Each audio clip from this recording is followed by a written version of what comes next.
A ansiedade é um tipo de sintomatologia muito comum entre nós hoje, né? Cada vez mais comum na nossa contemporaneidade. E muitas pessoas vão hoje ao analista, nos procuram, de início porque elas estão deslocadas, porque elas estão afetadas por algo que geralmente diz respeito à ansiedade. O que eu quero dizer é que cada vez mais torna-se comum que as pessoas demandem uma análise, procuram um analista, inicialmente provocadas por esse encontro entre elas e a ansiedade. Nesse sentido, então, que é muito importante que a gente considere, né, mais claramente, a gente examine com mais cuidado o que é a ansiedade, o que está em jogo na ansiedade, como que ela se apresenta entre nós.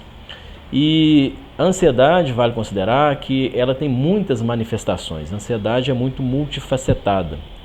Mas mesmo considerando essas múltiplas manifestações, as diversas possibilidades dela se manifestar e se apresentar entre nós, a gente pode considerar que ela sempre vai se manifestar a partir de uma dupla face. Ou seja, os conjuntos bem diversos que compõem a ansiedade, eles acabam se organizando em uma dupla perspectiva.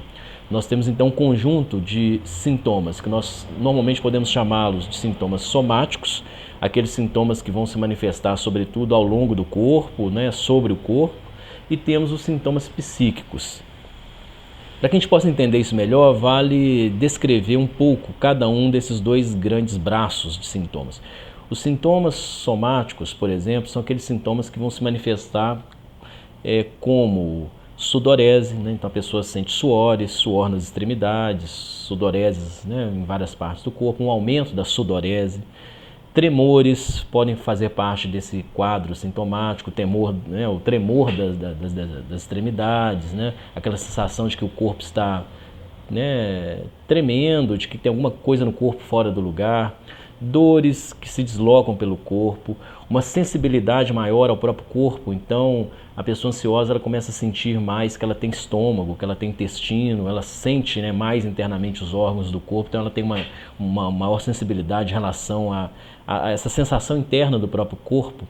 Náuseas podem ocorrer, né, nesse quadro sintomático da ansiedade. Taquicardia, então a pessoa sente uma aceleração maior dos batimentos cardíacos. A dispneia, a dificuldade de respirar, aquela famosa dispneia suspirosa, a pessoa tem dificuldade de respirar, então ela suspira na terceira, quarta, quinta vez que ela sente que o oxigênio, ela pelo menos já tem a sensação de que o oxigênio entrou em seus pulmões. Uma inquietude também, né, pode se manifestar, né, ao longo do corpo, até o início mesmo de uma certa agitação.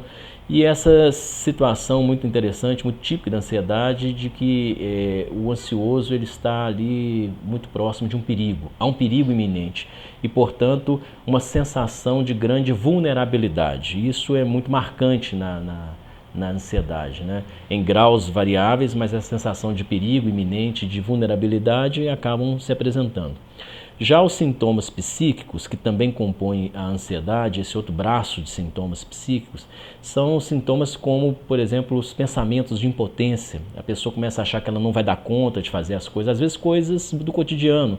Não vou dar conta de cuidar de meus filhos, não vou dar conta de participar daquela reunião, não vou dar conta de realizar uma entrevista de emprego, não vou dar conta, né, de fazer uma tarefa que usualmente a pessoa faz e vinha fazendo. Então, pensamentos de limitação, de impotência, um negativismo, a pessoa, por exemplo, sempre considerar que o pior vai acontecer com ela, então que uma catástrofe, uma situação muito ruim, uma tragédia, isso tudo vai se abater sobre a pessoa. Além disso, ela pode manifestar também uma falta de concentração, ela não consegue se dedicar às coisas que ela faz, ela não consegue estudar bem, não consegue trabalhar bem. Então essa falta de concentração faz parte desses sintomas, desse braço sintomático, e também sintomas em relação ao tempo. Ora a pessoa tem a impressão de que o tempo é curtíssimo, então ela não dá conta de fazer as coisas dentro do dia, dentro da manhã, dentro da tarde. Então ela pode ter uma vivência de aceleração do tempo e pode se sentir mal porque ela sente que o tempo está se esvaindo, está, né, fugindo de suas mãos, ou também, curiosamente, o contrário disso, uma sensação de que o tempo não passa, aquele tempo pesado, o dia longuíssimo e as horas, os minutos se tornam horas. E esse conjunto de sintomas, os sintomas somáticos e os sintomas psíquicos, são sintomas que, dependendo do grau, podem sim atrapalhar muito, né? Podem sim transtornar muito a vida de uma pessoa. Basicamente, a gente consegue verificar, quando os pacientes chegam a nós, eles vão nos mostrar, vão indicar que o sono ele é muito rapidamente alterado por conta dos quadros ansiogênicos, né? Então surgem aí as dificuldades quanto ao dormir, as insônias. Por outro lado, também pode até acontecer um excesso de sono, mas o que eu quero dizer é que o sono ele é um dos primeiros elementos, uma das primeiras funções da nossa vida, do nosso cotidiano, que acaba sendo afetado pela manifestação, pela presença da ansiedade. Junto do sono, nós temos alterações que podem se mostrar na alimentação. Então a pessoa começa a comer demais, ora ela come de menos, ora ela não tem apetite nenhum, ora a pessoa acometida de ansiedade pode ter uma voracidade sem precedentes, pode ter muita fome. E isso repercute também nas relações sociais que nós temos e que passam por mudanças quando eu estou muito ansioso, e também nas relações amorosas. O que eu quero dizer é que esse conjunto de sintomas que compõem a ansiedade acaba trazendo um conjunto também amplo de efeitos que repercutem nessas circunstâncias que eu acabei aqui de mencionar. Por outro lado, é importante considerar também que a ansiedade ela pode ser desencadeada por fatores muito diversos, fatores muito múltiplos. Não tem necessariamente um fator específico que pode desencadear a crise ou o quadro de ansiedade. Ora, nós temos fatores que são mais nítidos, então aconteceu alguma coisa, a pessoa passa por uma situação adversa, por um sequestro, por um assalto, ou por uma situação de um chamado ao público que a deixa incomodada, e pode ser que daí ela comece a se tornar mais ansiosa. Então você tem situações nítidas, mas você tem também situações que são muito dispersas, são muito amórficas, situações em que, sem muito sinal, aparentemente, a ansiedade acaba se instalando, a ansiedade acaba se manifestando. É aí então que a gente tem que também entender que há uma distinção muito importante entre a ansiedade e o medo. Ansiedade não é bem um medo, não é bem uma fobia.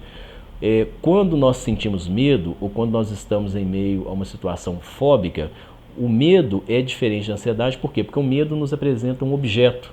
A fobia, especialmente, nos apresenta um objeto claro, bem discernível. Então eu estou apavorado, eventualmente eu tenho até alguns desses sintomas, taquicardia, sudorese, inquietude, por conta daquele objeto muito específico, por conta daquela situação muito específica. Já a ansiedade pode nos dar a ideia de que não há nela um objeto muito específico, né? Ao longo de uma análise nós veremos sim, nós podemos verificar que a ansiedade ela não é sem uma relação com algum objeto, mas não necessariamente um objeto palpável, um objeto nítido como o medo. E onde que entra o objeto, já que eu mencionei isso na ansiedade? Aí sim que é muito interessante.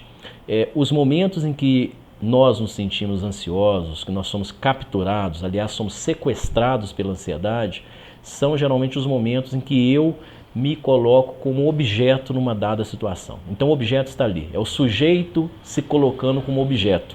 Normalmente quando nós falamos de objeto, a gente pensa que o objeto é alguma coisa fora de mim, um objeto que eu tenho, que eu possuo, alguém com quem eu lido ou algo que eu tenho posse. Essa é uma dimensão do objeto, mas em se tratando da psicanálise é fundamental considerar que eu próprio posso me colocar como objeto, sem me dar conta disso, diante de alguma situação, diante de alguma circunstância. A ansiedade é um grande sinal que nós temos, inclusive é um sinal para o próprio analista que conduz a análise, é um sinal para nós mesmos ao longo de nossas vidas. Qual que é o sinal? O que a ansiedade me sinaliza? A ansiedade me sinaliza para situações em que eu sou capturado, às vezes, a despeito de minhas intenções, a despeito de meus planejamentos, eu sou capturado como objeto. Objeto de um outro, objeto de uma situação.